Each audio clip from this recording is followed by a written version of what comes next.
Hello and welcome. This webcast is part of the LeadWire series on food allergies.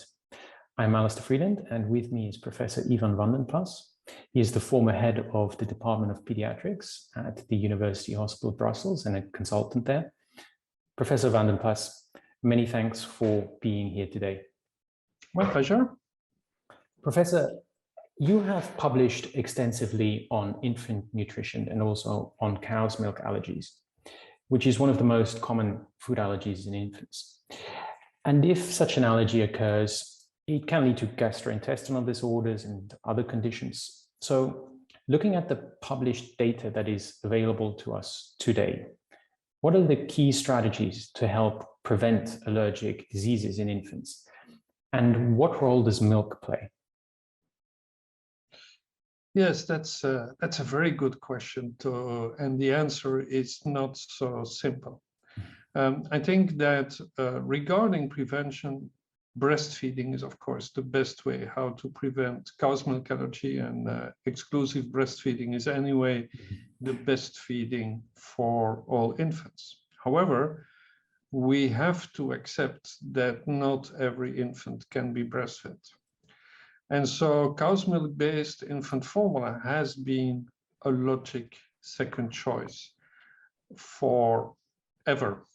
But infants do get allergic to cow's milk. And that's about 3 to 5% of all the infants. So how to prevent that? That's a good question to which there is today not a very clear answer.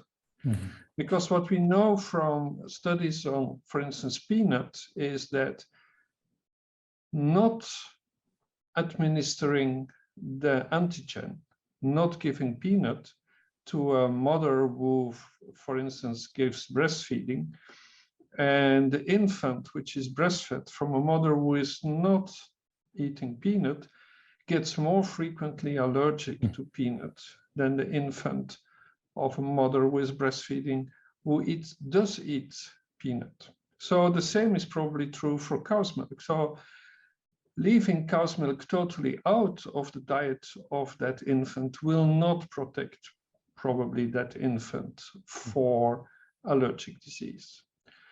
So the best way how to try to do that is by giving that formula-fed infant hydrolyzed proteins, so peptides which have been hydrolyzed, which are shorter than intact protein and which are less allergenic. So the art would be to create peptides which create tolerance but do not induce allergy. And partial hydrolysates have been proposed to do that. Although we must say that there is a lot of debate going on today about their efficacy.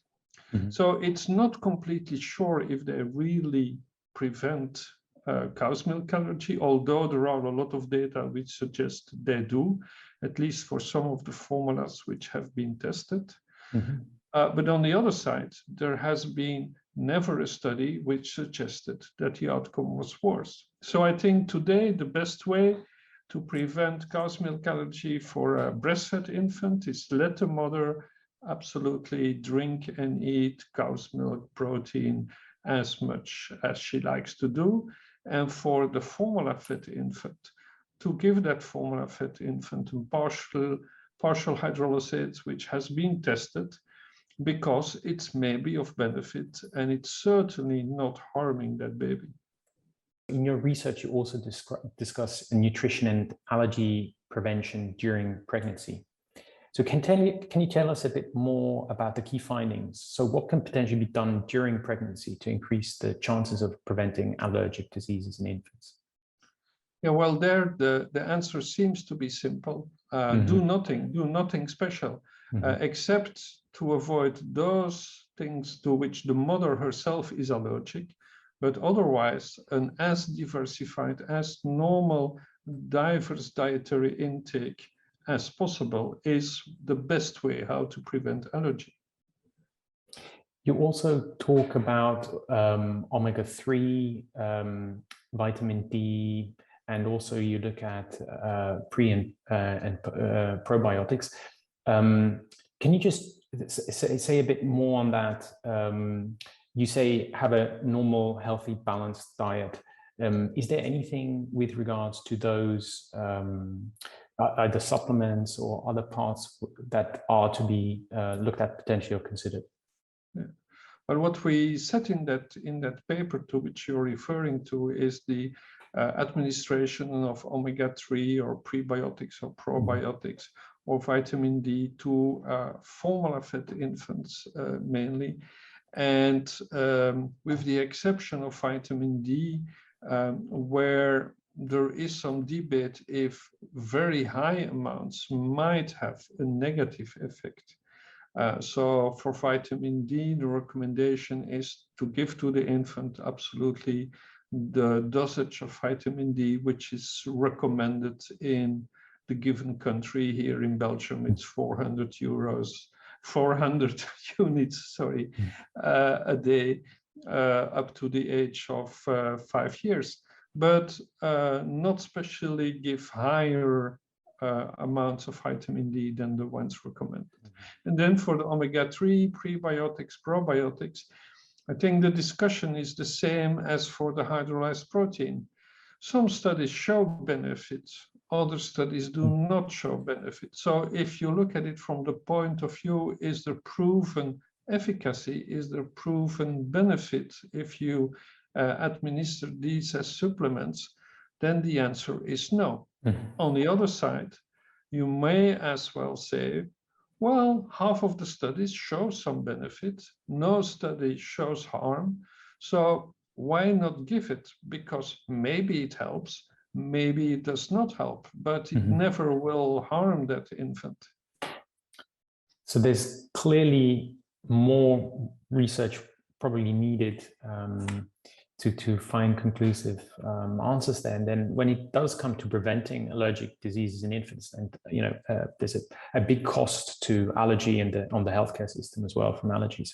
In which research area do you see the most promise for progress?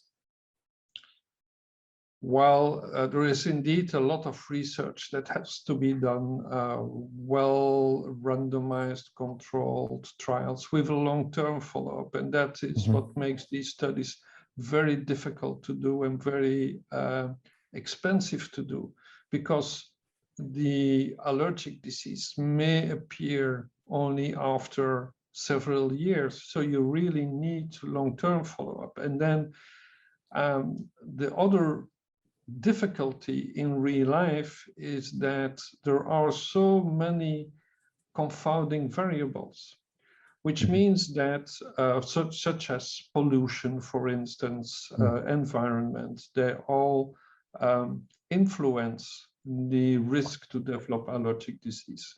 And so what very often happens is that you see some benefit in animal studies, in vitro studies, where you control all those variables. And as soon as you go to the daily clinical situation, the benefit becomes less clear. Another, I think, very important research area is more research on the structure of proteins in mother's milk, because there are intact proteins in mother's milk, but they are human, but altogether proteases are secreted. So in fact, mother's milk is full of peptides, shorter hydrolyzed proteins and bioactive components. And so more knowledge on the exact composition of mother's milk and then see how we can mimic that, that is an important area of research. Professor Vandenplas, thank you so much for sharing this information with us and for joining us today. Hope to see you again in the future. Thank you. Thank you very much. My pleasure.